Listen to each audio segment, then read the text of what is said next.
It's Perp back with another video, and I just got done watching the season finale of Doom Patrol Season 3. And man, I gotta say, for me, this is a 10 out of 10 season. I don't know how y'all feel about it, but we're gonna break it down all in this video. And be sure to hit that like button, subscribe if you're new, try to hit that 2K before the end of the year, so it'd be much appreciated. Definitely let me know your comments below. And, follow me on Twitter at PerpMiner420. With all that being said, let's hop right into this review, because I don't want to waste no more time. We have a lot to talk about, a lot of interesting things. Didn't expect this episode to end the way it did compared to other seasons, past seasons, I should say. So this picks up where the last one left off, where the Doom Patrol pretty much gets in this whole entire wreck. Everybody's kind of like all over the place. Rita's like the first one to kind of wake up and see the wreckage, but she's just determined to hunt down Madame Rouge. But something's going on with Jane, something's going on with Larry with this larva thing. It's like attacking what it seems to be attacking Larry. Something weird is going on in the underground, but Jane's able to kind of wake up and snap out of it. The fog shows up and tries to kind of stop Rita, but Rita's just too determined. So we get over to Mahala and Lara, or Madame Rouge, and you're thinking to yourself, why hasn't he thrown her off the cliff? And he's just been kind of contemplating that himself and decides he wants to go a different route. He's kind of done working for the brain. But Madame Rouge does lose Cliff's brain, which ends up with this robot, this big ass robot thing. We'll get into that as well. We also find out that Jane's personality has been living in the fog, and that's why things have been really haywire in the underground, because they're away from Kay. Things with Larry is getting really crazy with this negative spirit baby thing. And it wants to merge with Larry. And Larry's kind of like, nah, I don't know about this. I don't think this is the right thing to do. But we'll get into all that. So we catch up with the brain, and he's just enjoying life temporarily in Cliff's body, until he sees Giant Robot Man, which is awesome. I hope we see a lot more of a Giant Robot Man in season 4, chasing down the brain, but it's being controlled by Madame Rouge, because she just wants to, pretty much get rid of the brain, but also go after Rita. Cliff tries to kind of talk her out of this, because he realizes that she's really not a killer like that. She somewhat has good in her. She just has to kind of find it herself. So while Cliff takes back control of the robot, because he realizes he's in control, we'll get back to that very shortly. Jane is in the fog, and she sees what being separated from the underground is doing to the personalities. It's literally like killing them. Harrison doesn't seem to understand this. She thinks that this is what's best. Kay never really wanted this anyway, so why not? This was really crazy to see, because they were really just crumbling right before Jane's eyes, and it was just devastating. And shout outs to Diane Guerrero. She is just a phenomenal actress, man. And just, obviously there's something going on between these two that doesn't get revealed till later, but Rita's able to catch up with the brain, and man, what she is about to do to the brain was so sinister, but so badass at the same time. We'll get into it.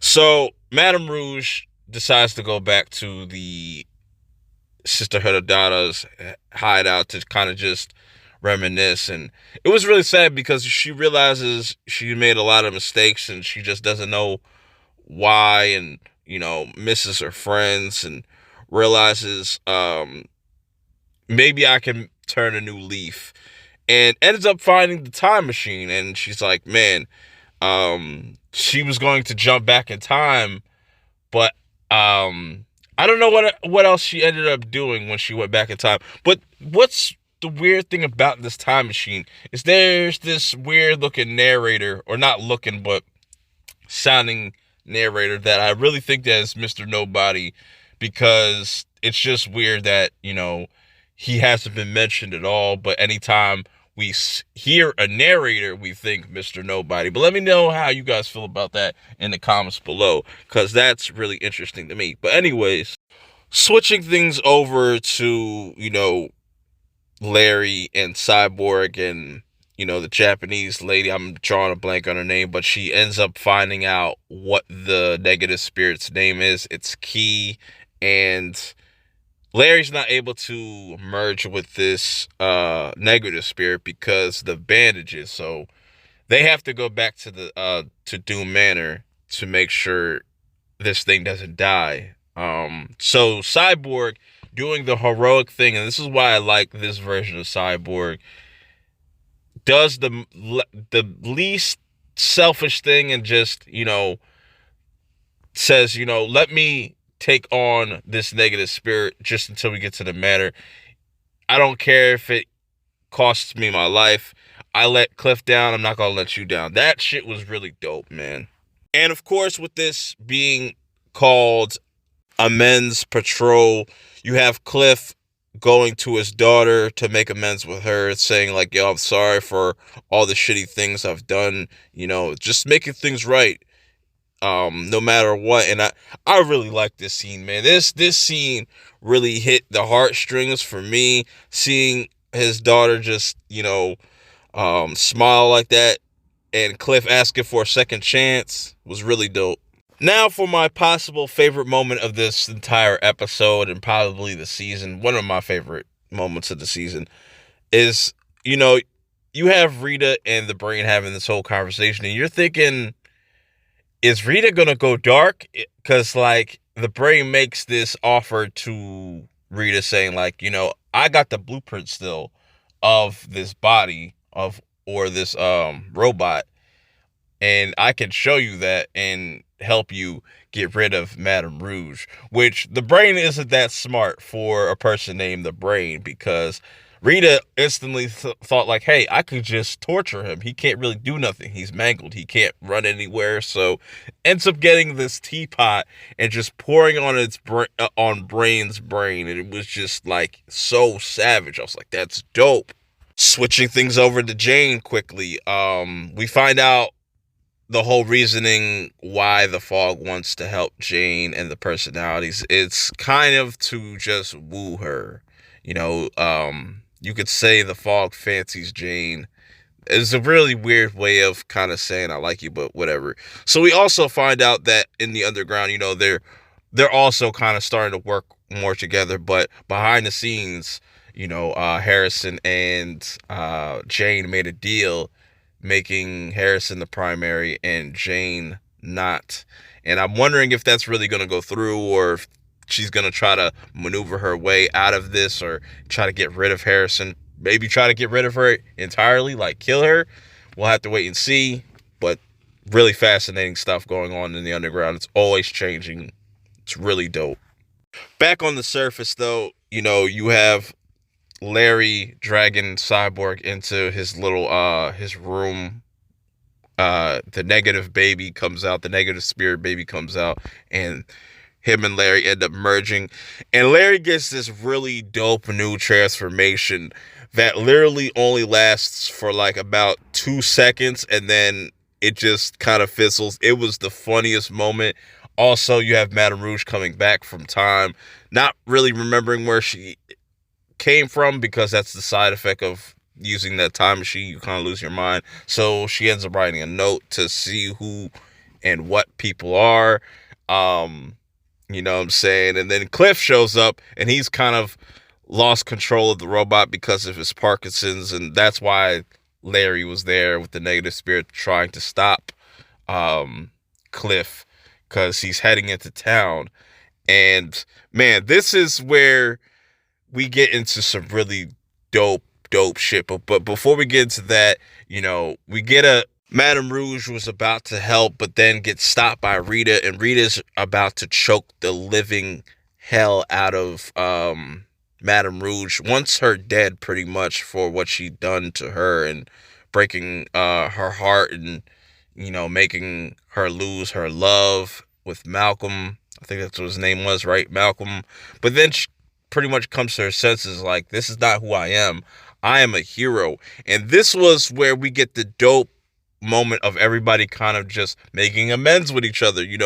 We have Cliff and Jane having a moment because they realize, they can't stop this thing from going into town and possibly killing everybody, or like this thing just detonating or whatever. So they kind of just have a moment. And then all of a sudden things stop, and then you see Rita turn into Giant Rita. And I was like, wow, this is such a callback to season 1 where Cliff stopped Rita from destroying the whole town, and they used the same dialogue and everything. It was fucking beautiful, man.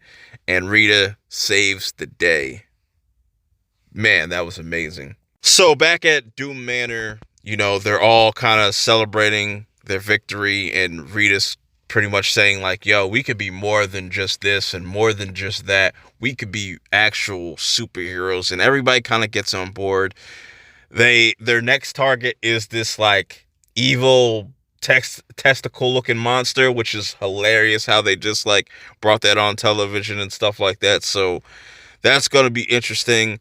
They use the time machine pretty much to get to where they need to get to, and they all have like name tags so they don't forget who they are when they come back and stuff. And I really like this last shot with Rita just looking out like on some like Charlie and the Chocolate Factory thing. But I had a blast with the season, getting introduced to so many new characters like Madame Rouge, the Brotherhood of Evil. Even though they're really goofy, I was expecting a little bit more, but I was cool with how they were kind of introduced and what they were going for. The Dead Boys Detectives, whatever. I'm looking forward to if they make a series of that.